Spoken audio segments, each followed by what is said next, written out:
Okay, क्या बोल रहे हैं ये? Identify the sign of the work done by the gravity on the ball during the upward and downward motion. देखो होता कैसे, मैं आपको सिचुएशन बताता हूँ। अगर अपवर्ड मूवमेंट की हम लोग बात कर रहे हैं, ठीक है, अपवर्ड मूवमेंट। अब अपवर्ड मूवमेंट में क्या हो रहा है, बॉल आपका ऊपर जा रहा है, ऑफ कोर्स बॉल आपका ऊपर जा रहा है, डिस्प्लेसमेंट कौन से डायरेक्शन में, ऊपर के डायरेक्शन में। लेकिन आपका ग्रेविटेशनल फोर्स हमेशा कौन से डायरेक्शन में होता है, नीचे की तरफ ही होता है। मतलब इस वाले केस में क्या हो रहा है कि आपका जो ग्रेविटेशनल फोर्स है वो कौन सी दिशा में है, डाउनवर्ड दिशा में है ना, नीचे की तरफ है आपका फोर्स। और आपका डिस्प्लेसमेंट कहाँ है, ऊपर की तरफ। ओके, तो कैन वी से अपोजिट डायरेक्शन में यहाँ पे? यस। तो देखो ऐसा कभी होता है ना जहाँ पे आपका फोर्स एक दिशा में है, डिस्प्लेसमेंट अलग दिशा में है, तो उसको हम बोलते हैं निगेटिव वर्क। तो यहाँ पे इस केस में आपका निगेटिव वर्क हो जाएगा, क्योंकि आपका बॉल ऊपर जा रहा है, डिस्प्लेसमेंट ऊपर है और ग्रेविटेशनल फोर्स नीचे है आपका। अब जब बॉल नीचे आ रही हो, राइट, तो नीचे की तरफ फोर्स होगा, नीचे की तरफ फोर्स होगा, और नीचे की तरफ ही डिस्प्लेसमेंट होगा, दोनों एक ही दिशा में। आपका फोर्स एंड डिस्प्लेसमेंट दोनों कैसा है, सेम ही दिशा में। सेम दिशा में होने के बाद क्या होता है कि आपका जो वर्क डन होता है वो कैसा होता है, पॉजिटिव वर्क डन होता है, राइट। तो this is positive work done if both are in the same direction. कौन सा, फोर्स एंड आपका डिस्प्लेसमेंट, ठीक। ओके, तो इस क्वेश्चन का पहला आंसर लिख लेते हैं हम लोग। बॉल का मास कितना है, 2 kg, और उसको 20 की वेलोसिटी से ऊपर फेंका है ना। तो sign of work done by gravity on the ball during its upward movement and downward movement. चलो तो दोनों का आंसर लिख देते हैं। ओके, सबसे पहले हम लोग बात कर लेते हैं अपवर्ड मूवमेंट की, अपवर्ड मोशन के बारे में बात कर लेते हैं। अपवर्ड मोशन में क्या हो रहा है, अपवर्ड मोशन में let us discuss. Upward motion में क्या हो रहा है, एक मिनट काम कर लेते हैं, इसको टाइप ही कर लेते हैं, जल्दी जल्दी हो जाएगा, है ना। इतना वाला पार्ट है, न्यूमेरिकल्स के लिए we will solve that.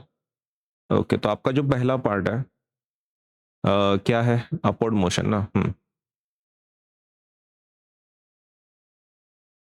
Okay, तो अपवर्ड मोशन की बात करते हैं। During upward motion, during upward motion displacement कौन से डायरेक्शन में है, अपवर्ड डायरेक्शन है ना। During upward motion displacement is in upward direction while gravity force is downward, है ना, downwards है। that is force and displacement are in opposite direction, hence work done by gravity in this case is negative। Negative हो जाएगा ना। देखो ये पहले question का आंसर है अबाउट दी साइंस। ओके, और इसमें जो हमारा पहला आंसर है, पहला आंसर है वो किसके बारे में, अपवर्ड मोशन के बारे में। अपवर्ड मोशन में क्या हो रहा है, डिस्प्लेसमेंट ऊपर है, फोर्स नीचे है, अपोजिट डायरेक्शन है, तो वर्क डन क्या है, नेगेटिव आ रहा है। अब डाउनवर्ड मोशन की बात करते हैं।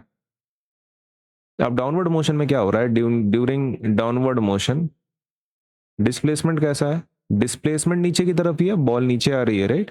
Displacement is in downward direction while gravity is, gravity भी डाउनवर्ड दी है, while gravity is also in, gravity force, gravity का जो फोर्स है is also downwards, correct। during downward motion displacement is in downward direction and while gravity force is also downwards, that is force and displacement दोनों same दिशा में, right. Ball भी नीचे की तरफ आ रहा है, ग्रेविटेशनल फोर्स भी नीचे की तरफ है, force and displacement are in same direction, hence work done by gravity in this case is positive. इस केस में पॉजिटिव होगा क्योंकि फोर्स एंड डिस्प्लेसमेंट का सेम डायरेक्शन। तो ऊपर जाते वक्त वर्क डन कैसा होगा, नेगेटिव वर्क डन होगा, एंड डाउनवर्ड नीचे आते वक्त वर्क डन कैसा होगा, पॉजिटिव होगा। अब सेकंड की बात करते हैं। If the ball reaches height of 19.4 how much work was done by the air resistance. Air resistance ने कितना काम किया, ऊपर जाने के बाद, हाँ, कितना हाइट उसने रीच किया, 19.4। तो how much work done bye was done by air resistance. Okay, तो मैं आपको पहले कॉन्सेप्ट समझा देता हूं। देखो बॉल किधर से किधर गया, बॉल किधर से किधर गया, जमीन से वो गया आसमान में, बराबर है। जमीन से कहाँ गया, आसमान में। अभी नीचे उसके पास, उसको जो फेंका गया तो उसके पास कुछ वेलोसिटी थी, राइट। ओके, तो उसके पास कौन सी एनर्जी होगी, काइनेटिक एनर्जी होगी। उसके पास कौन सी एनर्जी होगी, काइनेटिक एनर्जी। जब उसको फेंका गया था कुछ वेलोसिटी। अब वो जब हाइट पे गया तो ये काइनेटिक एनर्जी कम होती होगी, वेलोसिटी कम होती होगी, राइट, कम हो रही होगी, कम कम कम कम वेलोसिटी कम हो रही है ऊपर जैसे जा रहा है, क्योंकि उसको ग्रेविटेशनल फोर्स नीचे खींच रहा है। तो आपका जैसे जैसे हाइट पे जाएगा तो कौन सी एनर्जी मिलेगी उसको? पोटेंशियल एनर्जी, क्योंकि हाइट वाली एनर्जी कौन सी होती है? पोटेंशियल एनर्जी होती है। ओके, तो उसको पोटेंशियल एनर्जी मिल रही है, right. Kinetic energy is getting converted to potential energy. अब हो क्या रहा है, ऊपर जाते वक्त उसको बीच में कौन मिलता है? बीच में कौन मिलता है? हवा मिलती है, राइट। तो क्या हवा उसका एयर रेजिस्टेंस जो है, क्या उसका एनर्जी कम करेगी? यस, कम करेगी। और वो कैसे पता चलेगा हमको? हम कैसे कैलकुलेट करेंगे कि एयर का कितना वर्क डन है बोल के, क्योंकि एयर इसके बीच में है, राइट। तो वो कितना काम कर रही है आपके बॉल के ऊपर, कैसे पता चलेगा? बहुत ही सिंपल है, आपको काइनेटिक एनर्जी निकालना है, आपको पोटेंशियल निकालना है, और दोनों को सब्ट्रैक्शन कर लेना है, करेक्ट। क्योंकि कंप्लीट काइनेटिक एनर्जी आपकी किस में कन्वर्ट होना चाहिए था? पोटेंशियल में। अगर पोटेंशियल की वैल्यू कम है, इसका मतलब वो बची हुई एनर्जी किसने किसने खा ली? एयर ने खा ली, है ना। एयर फ्रिक्शन को ओवरकम करने में, एयर को पार करने में वो एनर्जी निकल गई। दोनों का नंबर कैसा चाहिए एक्चुअली? काइनेटिक और पोटेंशियल का इक्वल चाहिए, लेकिन वो इक्वल मिलेगा नहीं अपने को भी पता है क्यों नहीं इक्वल मिलेगा। सपोज मान लो ये 250 जूल है, तो ये ऊपर भी कितना मिलना चाहिए था? 250 जूल। लेकिन 250 का 250 मिलेगा क्या? नहीं मिलेगा। क्यों नहीं मिलेगा? क्योंकि एयर कुछ एनर्जी खा जाएगा ना। तो सपोज ये 250 जूल है आपका काइनेटिक, और पोटेंशियल कितना मिल गया? सपोज आपको 240 जूल मिल गया। तो ये फर्क क्यों है? मतलब ये 10 जूल का फर्क क्यों है? बिकॉज एयर को पार करने के लिए कितनी एनर्जी लग गई? 10 जूल की एनर्जी लग गई। तो सब्ट्रैक्शन करना है, simple. Kinetic energy find out करो, पोटेंशियल फाइंड आउट करो, दोनों का सब्ट्रैक्शन ले लो, आपका काम हो जाता है। चलो अपन कैलकुलेशन कर लें फिर। ओके, तो this is our first part. अभी हम लोग सेकंड पार्ट कर लेते हैं। ये हमारा पहला पार्ट था, अभी हम दूसरा पार्ट करेंगे, ठीक है। ओके, तो सबसे पहले हम लोग मास लिख लेते हैं ऑब्जेक्ट का। ओके, तो how much is the mass? Mass is 2 kg, correct. और ये कितना है? इनिशियल वेलोसिटी, वेलोसिटी कितना है उसका? ओके, तो वेलोसिटी जो है that is v, that is 20 meter पर सेकेंड, बराबर है। मास 2 kg है तो वो लिख लिया अपन ने, वेलोसिटी 20 की है तो वो भी लिख लिया अपन ने, ठीक। Now can we find kinetic energy from this? इसमें से काइनेटिक एनर्जी निकाल सकते हैं हम लोग। This is sufficient to find kinetic energy, right. Okay, तो kinetic energy is equal to K E is equals to क्या होगा?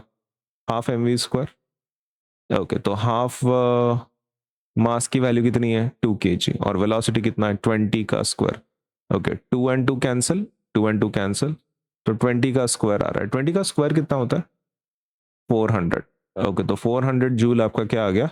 Kinetic energy. ये हो गया आपका फर्स्ट केस, ये आपका पहला केस हो गया। अभी आपको कौन सी एनर्जी निकालनी है? काइनेटिक तो ढूंढ ली अपन ने, काइनेटिक तो ढूंढ ली है ना, के ई ढूंढ ली। किसको ढूंढना है अभी? पीई को, पोटेंशियल। ठीक है, तो पोटेंशियल को भी ढूंढ लेंगे। पोटेंशियल के लिए क्या जरूरी होता है? सबसे पहला मास जरूरी होता है। अगर तो मास तो अपने को ऑलरेडी पता है, विच इज 2 kg। और क्या लगता है? एक्सेलरेशन ड्यू टू ग्रेविटी लगता है। अच्छा, और वो कितना होता है? एक्सेलरेशन ड्यू टू ग्रेविटी उन्होंने बोला है 10 ले लो बोल के, ठीक है। तो 9.8 भले ही वैल्यू है, लेकिन आपको 10 लेना है इस बार, बिकॉज मेंशनड है। तो जी का वैल्यू कितना मेंशनड है? 10 है, करेक्ट। नाउ और क्या चाहिए? हाइट। ओके, तो कितने हाइट पे बॉल जा रहा है? 19.4 पे, ठीक है। तो अपन हाइट भी लिख देंगे, कितने हाइट पे जा रहा है? 19.4 मीटर के हाइट पे जा रहा है। अब निकालना क्या है? Potential energy. ओके, तो let us find out PE. PE कैसे निकालेंगे? एमजीएच से। कैसे निकालेंगे? एमजीएच से। मास कितना है आपका? 2। जी कितना है आपका? जी आपका 10 है, और एच कितना है? H is 19.4। ओके, तो इसको जब मल्टीप्लाई करेंगे हम लोग, राइट, तो ये कितना आ जाएगा? 2 into ये कितना आता है? 10 into 19.4, तो दैट विल बी 194। एक डेसिमल गायब हो जाएगा। ओके, अभी 2 से मल्टीप्लाई करना है। 2 4 ज़ा 8, 2 9 ज़ा 18, 1 कैरी, 2 1 ज़ा 2, 2 + 1 3, 388। ओके, तो अब सब्ट्रैक्शन करना है ना। Kinetic energy minus potential energy, आपको पता चल जाएगा कि एयर को पार करने में कितना एनर्जी लग गई, है ना। ओके, तो अपन यहाँ पे निकालेंगे। ये किसका निकाल रहे हैं अभी? Third. Work done work done by home, by air resistance, work done by air resistance, okay, is equals to, किसको माइनस करना है आपको, kinetic energy minus potential energy minus करना है बस। के ई की वैल्यू कितनी है आपकी 400 और पोटेंशियल की कितनी है 388, आंसर क्या आ जाएगा 12 जूल, है ना 12 जूल। लेकिन लेकिन कैसा है ना, आपका जो ये वर्क डन है कौन सा, ये आपके एयर का, बॉल आपकी कहाँ जा रही है, बॉल आपकी कहाँ जा रही है, डिस्प्लेसमेंट कहाँ है ऊपर की तरफ, और एयर उसको क्या कर रही है, नीचे की तरफ फोर्स अप्लाई कर रही है ना उसके ऊपर। मतलब बॉल अगर यहाँ पे आ गया तो बॉल तो ऊपर जाना चाहता है, लेकिन एयर उसको कहाँ ढकेल रही है, नीचे की तरफ ढकल रही है। तो क्या हम बोल सकते हैं यहाँ पे अपोजिट डायरेक्शन है फोर्स और डिस्प्लेसमेंट का, यस अपोजिट डायरेक्शन है ना। इसका मतलब एयर का जो भी वर्क डन है वो कैसा होगा, निगेटिव, क्योंकि बॉल तो ऊपर जाना चाहती है लेकिन एयर उसको नीचे दबा रही है, नीचे की तरफ फोर्स लगा रही है, अपोजिट डायरेक्शन है तो निगेटिव वर्क आना चाहिए। और अपना आंसर कैसा आया है, ये पॉजिटिव में आ रहा है ना, ये पॉजिटिव आ रहा, तो ये एक्चुअली कैसा आना चाहिए था, निगेटिव में। इसका मतलब आपको काइनेटिक माइनस पोटेंशियल नहीं करना है, आपको पोटेंशियल माइनस काइनेटिक करना है, बराबर है, फाइनल माइनस इनिशियल करना है। आपकी फाइनल कौन सी एनर्जी है, ये फाइनल है राइट, ये तो इनिशियल है, ओके, तो फाइनल में से इनिशियल को माइनस करेंगे तब जाके सपोज बराबर आएगा, करेक्ट।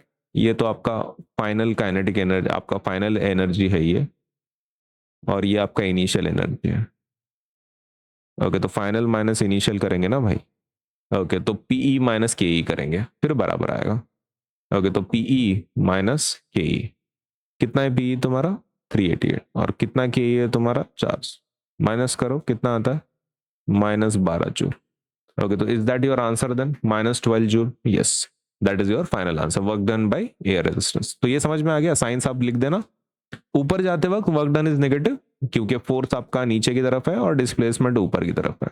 सेकंड डाउनवर्ड मोशन में फोर्स भी ग्रेविटी का नीचे की तरफ है, डिस्प्लेसमेंट भी नीचे की तरफ है, सेम डायरेक्शन है तो वर्क डन पॉजिटिव।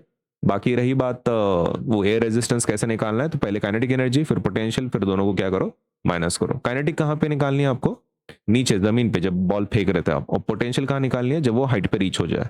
दोनों को माइनस कर लो, पोटेंशियल माइनस काइनेटिक, तो आपको क्या मिल जाएगा फिर एयर रेजिस्टेंस का मिल जाएगा।